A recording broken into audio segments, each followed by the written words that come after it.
America is football. Football is America America. is football. Let's Football go. is America. And if you don't like it, you can kiss your candy ass on a particular moment in time. I don't give a damn.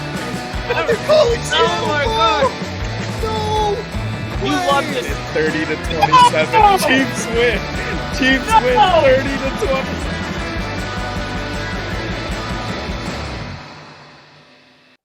Our next game, we got the Green Bay Packers at the Dallas Cowboys. Dallas hosting a playoff game because they proved that they were the best team in the NFC Beast. Thought we might do that one together. So In the NFC Beast. Beast. you hit the button. Top 5. Yeah, dude. The Cowboys are insane this year. CeeDee Lamb's probably the best receiver in the league right now. Dallas fans are going to be in this game, dude. The place is going to be rocking. It almost feels just a little bit different than every year where the Cowboys are going to let you down in the playoffs. I feel like we're not expecting a letdown this year. I think we're expecting the Cowboys to advance. And I don't know if it has to do with the Eagles regressing or the Cowboys play calling under Mike McCarthy, or maybe it's the 40 points at home per game. But the Cowboys are clearly the second or first best team in the NFC. And they are just in a really great situation here. Now, on the other end, Jordan Love, he's thrown 30. Last time I checked, it was 30. It might be like 32 now. 30 plus touchdowns. He's second in the NFL. And the guy he's playing is number 1, Dak Prescott. So Jordan Love in this offense, they found a way to move the ball with Reed, Jalen Reed. I don't know if Christian Watson is ruled out of this game or not. Man, yeah, I think he's like day-to-day right now before the game, yeah. So day-to-day right now, but CeeDee Lamb has 1,749 yards of production this year. And I mentioned this a couple times during the season. Matt LaFleur, what he's done with Jordan Love is nothing short of remarkable. From what we saw in the beginning of the season, what we saw in the middle of the season, and the product on the field now, you can see the transformation. And that's not just Jordan Love. That has a lot to do with Matt LaFleur. This Packers team's playing good football right now. It's just they're playing a really tough opponent in the Dallas Cowboys. And it's one of the reasons. What did I just drop my? Sorry, I dropped my vape. It's one of the reasons. It's one of the reasons that this game is. I think the Cowboys are huge home favorites on this one. Everyone going that way because the Cowboys are just a dominant football team. What is this going to look like? Matt LaFleur traveling with a young quarterback. I want to say rookie, but he's not a rookie, but it feels like he's a rookie. Yeah. But there's just a lot of unknown. And I think one thing that we do know is that the Cowboys have a way of not showing up for moments when it matters the most. Oh, no. Give me the Packers at home, baby. Or on the road. Give me the Packers on the road. Jordan Love gets into a shootout with Dak Prescott and cements his legacy as the trifecta. You had Brett Favre, the Holy Spirit. You got Aaron Rodgers, God. Father. And now here we go, the Son of God. Jordan Love coming out to take what is his and say, I am the Packers next 20 years and remind everybody that Green Bay is back on the map. Why not? This is the second most passing touchdowns, and they're going against a Cowboys team with the most. I think this is a high-scoring game. It's going to be in a weather-controlled environment. Give me the Packers 38-35. Wow. Whoa. 38-30. Kyle's not fucking around in this I'm not game. fucking around with this one. He's not fucking around. Wow, Kyle. 38-35. Whoo! I gotta I got to fan myself after that. After that, those last few seconds from Kyle's prediction. Give me the Packers. I fucking love it. And you know, if you guys are new to the channel, Kyle's number 1 is Denver. My number 1 are the Bears, and his number 2 is the Packers. To my absolute sadness. It just happened to work out that way. It just happened to work out that way. Thank God he's a Broncos fan first. Look, the Packers' domination of the Cowboys too. They've won 9 of the last 10 games against the Cowboys, and I think that's playoff games. I have to be 100% playoff games. Yes, 100%. It's just been it's been real, man. The Cowboys lose to the Packers at a ridiculous clip, almost and nowhere near as ridiculous as the Bears do. Yeah, that was me giving myself a quick little fucking gah. We got our boy Bill in it. What's up, Woo! Bill? We're going over Packers Cowboys right now, and look, again, the Cowboys are just horrible against the Packers in the playoffs, right? When it matters. But to me, this Cowboys team is so much different. I want to talk about Dak Prescott and his league-leading touchdowns. I want to talk about CeeDee Lamb and the way they've been playing, and the fact that they have a home game with winning the NFC Beast is just huge for them, and it's something we talked about getting towards the end of the regular season. It is huge for them to be able to get this home game in the playoffs. Micah Parsons in that defense has been ridiculous at home. They are just outscoring their opponents by a wide margin, and we talked about that, right? Like, it is ridiculous what they've been doing. But this is the playoffs, man. This is when shit gets real, when people understand that if we don't win, we are literally going home and there's no more football for the rest of the season. We have to win 4 games to get to raise that trophy and to call ourselves champions of the NFL. So it's just stakes are raised. Everybody's blood pressure is up and everybody is so hyped for football. That's why I'm going Cowboys to win this game at home. I'm going 28-14 Cowboys. Now look, you're saying, why are the Packers only scoring 14? You've got Jordan Love, who gives me shivers to even think about how good he is, who threw, 18 touchdowns to only 1 interception in his final 8 games of the regular season. If that isn't domination from the quarterback position, I don't know what is. There's a reason he's at 32. There's a reason he's second in the league right now. It's because he threw 18 fucking passes in the last 8 games. What was he doing the prior 9 games? He only threw what is that? 14? He threw less than what he did the last. He has been on an absolute tear. Aaron Jones in that running game. Yeah, Aaron Jones in that running game has been amazing. The defense, LaFleur has taken over a ton of play calling for the defense, and that defense has looked amazing for the Packers these last 2-3 weeks in the regular season. But I still think that defense for the Cowboys, what the Cowboys have done at home, Dak Prescott's record against the Packers, Dak Prescott's postseason debut, he lost against Aaron Rodgers and his head coach, Mike McCarthy. That's what he lost to. So he can at least get some revenge against the Packers here. And I think that's exactly what's going to happen. I think Dak Prescott is going to throw for 3 touchdowns, 350 yards, 2 to CeeDee Lamb, 1 to Brandon Cooks. And you got Tony Pollard who's going to rush one in. And look, both of these quarterbacks, like I said, are playing outstanding. It may have to come down to who has the better running game between Aaron Jones and Tony Pollard, right? If the air game is so good that they are neck and neck, and my prediction is way off, who's got the better running game? Can Tony Pollard break out, or can Aaron Jones and even A.J. Dillon, can they break out? The defenses are playing at a high level. The Dallas Cowboys defense is clearly at a higher level, but look, I've got the Cowboys winning at home, getting one on the Packers. This is going to be one of the best games. This is going to be one of the best games, too, of this wild card. No, not because I'm a Bears fan at all. And not because, your full family is Packers fan. Not at all. You guys should see our postseason predictions, by the way. You should see our preseason predictions when I said Jordan Love is going to be more of the same. I made a rap song about it. I said, imagine if Love is just more of the past. We're missing something just one little thing about this game, and it's probably the most important part. You said it's going to come down to who runs the football better. Mm-hmm. I'm gonna make a bold prediction right now. The reason the Packers are gonna win this game, and look, I was gonna go Cowboys until I couldn't sleep at like 3 a.m. and I went, oh shit.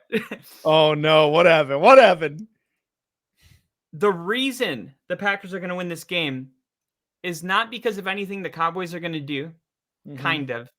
Mm-hmm. And it's not gonna be because of anything the Packers do on the personnel front. Okay? The Packers are going to win this game because they are going to out-coach Mike McCarthy, who was replaced in Green Bay by Matt LaFleur. Replaced. Yeah. Which tells you already, I think Mike McCarthy's a great play caller. He's proving it this year.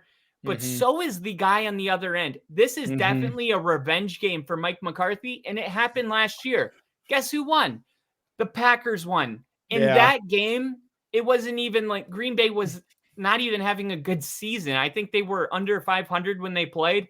And it just, Mike McCarthy, man, his team was not disciplined. They had too many just pre-snap penalties, stuff like that. Mental errors, and that is what's going to happen in this game. The Cowboys are going to be outcoached by Matt LaFleur. And if you need an example, I'll give you one just a week ago. They were playing the Lions, and the Lions, they lose that game. But we won't get into the 2-point conversion, right? Yeah. But why did that even happen? Well, let's go back to, 3rd and 15? And the Cowboys decide to throw the football and try to convert the first down instead of running 40 seconds off the clock, pretty much limiting any hope that Detroit is going to go the whole distance of the field, score and go for 2. If they run the football and take all the clock down, Detroit doesn't even have this opportunity.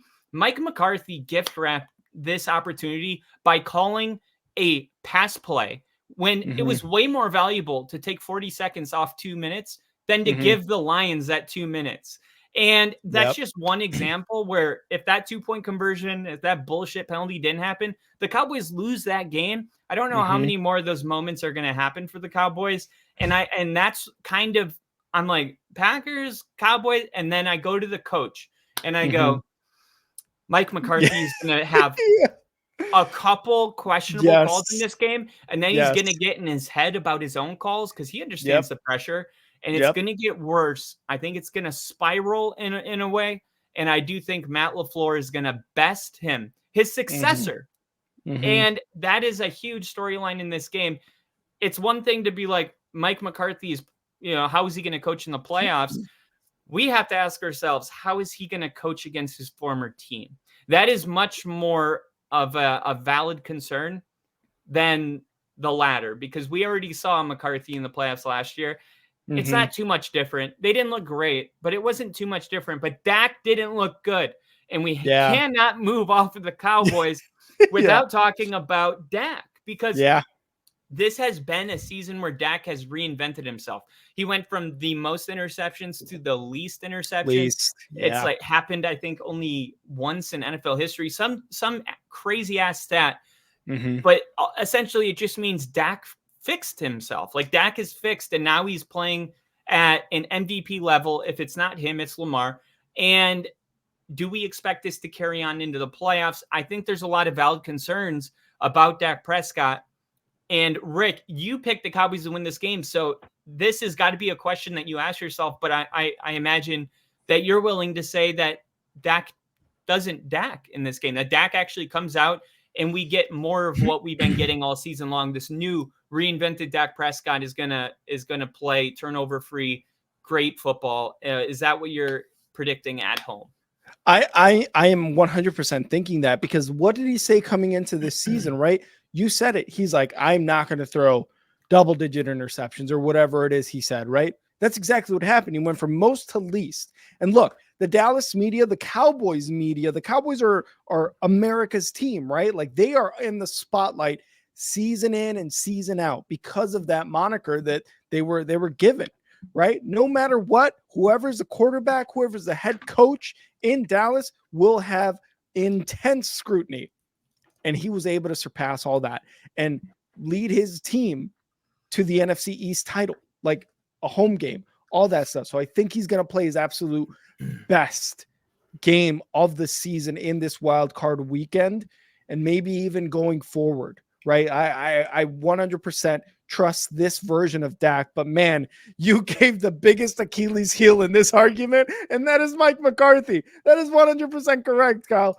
Coach-wise, I'm taking LaFleur all day over Mike McCarthy because McCarthy is good for one huge fuck up or one huge almost fuck up.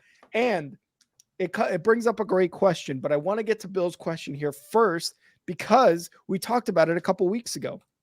And Packers fans have been talking about this quite a bit.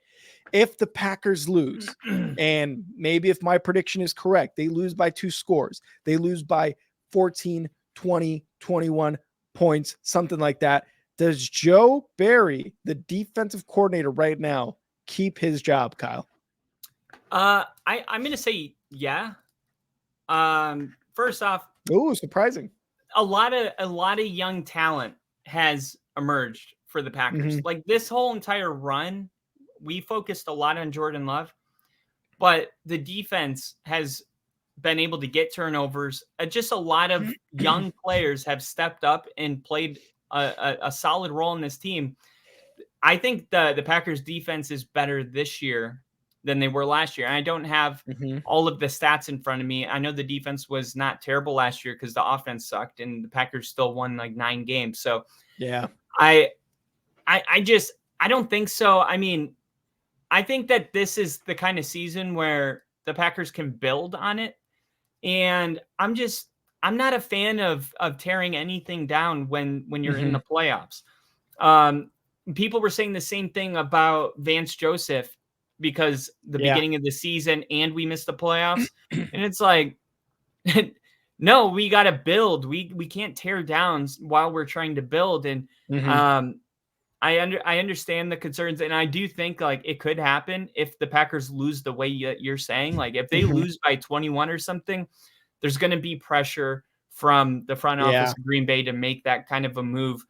But do I think it's the right move? And well, that's a whole different question than what Bill's asking. Yeah. I'm going to say if they lose by more than 14, then yeah, he probably gets fired. But I wouldn't if it were up to me. And I see he said right here, Daniel Jones went from most to least interceptions last year. But I was just reading about this on our last Cowboys game. I remember we were. I forget what the stat was, but it was. I'm pretty sure it was something about him going from the most picks to the least picks. And I remember them having another player on the list, but I must be remembering that stat wrong because I think that player was from like the 70s who was on the list. Okay. It was somebody I didn't even know. It was like he would be the first to do this. I think it might be lead the NFL in touchdowns and have the least amount of picks. Oh, okay. That's a great stat to have. Exactly. It's totally different because you can throw 0 picks and still only throw for 7. It's not really that much of an accomplishment if you're not throwing like Dak is for like almost 40. And this kind of brings up a good question too, because with Dak, doing what he did this season, the huge improvement, the vast improvement that he made from last year, and Cowboys fans love it. How much of that was Mike McCarthy taking over as the offensive play caller versus the guy who's at the Chargers right now, right? Like, I think while Dak is the one throwing those passes, right, Mike McCarthy's offensive play calling, his scheme has to do something with it, right? Like it's got to be. Like if there was a huge change made in that offense, wasn't the defense. Dan Quinn is still killing it, but the offense made a huge change, and that was Mike McCarthy taking over. So how much of that do you weigh on how much improvement Dak has made this season versus last? I think it's both. It's kind of like the Belichick Brady conversation. Like, is it Belichick or is it Brady? I don't like to answer these type of questions because there's no way to answer it without taking credibility away from one of the people. Yeah, 100%. And I think both have kind of come hand in hand, like Mahomes and Andy Reid. Mike McCarthy's clearly a better play caller than Kellen Moore, which was shocking. Which was shocking because when Kellen Moore went to the Chargers, we were all like, "Oh shit, they're about to go ham." Oh shit, Kellen Moore, Justin Herbert. Oh my God, he's got a quarterback now. Yeah, we couldn't have been more wrong about all of it. Like all of it. Yeah, the Justin Herbert going off, Dak sucking, all of it was off. And and now look, 1 year later, there's going to be a new head coach in LA, and he's going to fire all of them. And Kellen Moore is going to need a new place this offseason. Head coaches don't just come in and keep the same, that's very rare. I don't even know if that's ever happened. Like, oh, I like these offensive coordinator, I'm not going to. Usually a head coach is like, I'm going to build my staff. Everyone's fired. And that's just the way it goes. Yeah. So the fact that Mike McCarthy is hosting a playoff game with the league leading points per game, yards per game, all of that, and Kellen Moore doesn't even have a job, I think tells you how much of a difference. But yeah, like Mike McCarthy is definitely a good play caller, but how is he going to be situational football? That's what I'm looking at. As a head coach. Yeah. 2-minute drill. And I have the same concerns about Kyle Shanahan in these big moments. Like, you see during the season, let's say there's a minute left, and then we're going to go to halftime. They have 3 timeouts, and you see them run the ball for 3 yards and crush the clock. And it's like, wait, what are you doing? Like, if Mike McCarthy doesn't completely just change his situational football and start getting overly conservative and just getting in his head too much, let's say he runs it twice and it goes for no yards, and then they throw an incomplete pass at 3 and out, then the Cowboys get the ball on their second possession, and Mike McCarthy's like, we're going to have to throw it on first, second, and third because we just had a 3 and out. Like, how much is he going to get in his head when things don't go perfectly? Because don't think that everything's going to go flawlessly. This is a playoff game, and the Packers have their number. So that to me, that is like the valid concern. It's not even the play calling. It's situational football, 2-minute drill, less than 5 minutes in the game, timeouts, pre-snap penalties. Are the Cowboys going to show up like they have all season, or are we going to see playoff Cowboys lose to the head coach that they hired over Mike McCarthy, Matt LaFleur? This is going to be a fantastic game. I 100% agree. And I know we want to move on to the next team, but real quick question, Kyle. If Mike McCarthy looks dumb, like, let's be honest, if he looks dumb in some situational play callings, like you're saying, is he going to be the coach of the Dallas Cowboys next season? Yes. I already knew. Yeah, there's no shot in hell. No, you can't. It's tough to fire a guy. Yeah, you can't, man. What are you going to do next year? Try to make sure his replacement leads the NFL in yards, and it sucks, but there's no sense in getting rid of someone if there's not a better option available, right? It's one thing to move off of a guy. It's another thing to know that there's not a better option out there than the guy you have. And I think that's kind of what happened with Mike Vrabel, or maybe even Pete Carroll. Like, maybe there's a coach available that they were like, this guy's not going to be available because whoever that guy is, only they know.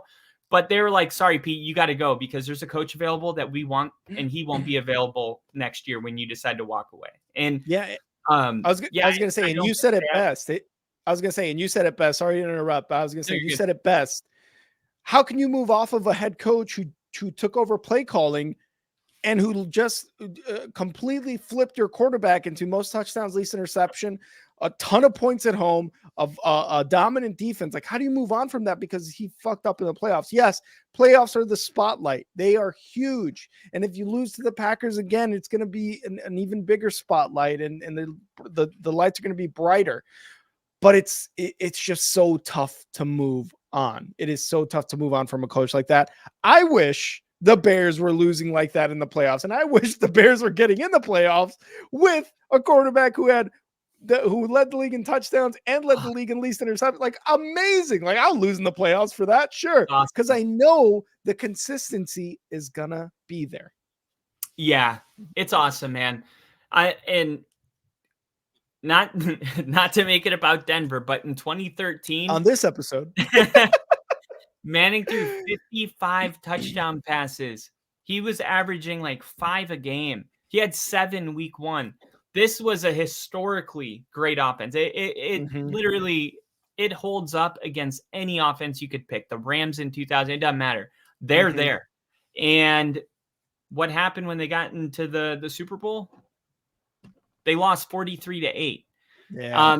So the difference, though, Dallas Cowboys have a good defense, but it's just an example of how sometimes, like, you got these high scoring teams in the regular season, and then they get into the playoffs and they just splutter and put up 21 points or 17. And you're like, what happened? What happened to the 40 points? Yeah, 8 points in the Super Bowl. We were averaging 40. Yeah. How do you get 8? And because Seattle had a good defense. So maybe a bad example because the Cowboys have a good defense, but we have seen it many times where the league's best offense gets into a playoff game, and all of a sudden they look like the league's mediocre offense, and they don't even look like the league's best offense. And I don't know. There's not really an explanation for that. It's just when you're the best at anything, there's a lot of pressure, and anything underneath what they have been performing like all season is going to feel like a letdown. But it's really hard to consistently perform the way that they have been performing all season long, especially in a playoff game. So, man, this is going to be probably, this is the game I'm looking forward to the most out of all of them. There's just always been something about Packers Cowboys, like the look of it. I don't know. The uniforms, the history. Historical. Like I love it. I love this game so much. And I'm so glad that the chips fell this way, because it seems like every playoff game is just spectacular. The Bills game, maybe the least of all. But even so, the Bills-Steelers is going to be an incredible game too. It's playoffs, man.